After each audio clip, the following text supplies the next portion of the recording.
உதயநிதி அவர்கள் பேசும்போது குறிப்பிட்டிருந்தார் என்ன அப்படின்னா, நீங்கள் வேண்டுன்னு 1.25 கோடி மக்கள் உங்களுக்கு வாக்களிச்சிருக்காங்க, நீங்கள் வேணான்னு 3.5 கோடி பேர் வாக்கு போட்டிருக்காங்க.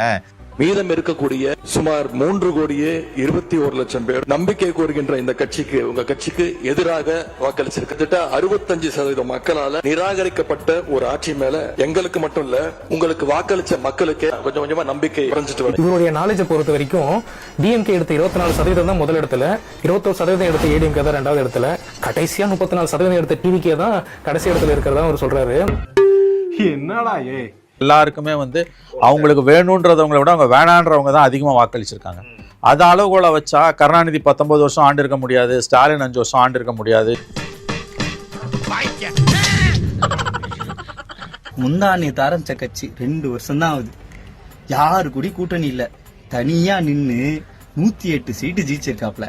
நீங்க திராவிட மாடல் அரசுக்கு 2000-2500 கோடி ரூபாய் விளம்பர செலவு பண்ணி கடைசியில என்னாச்சு தெரியுமா?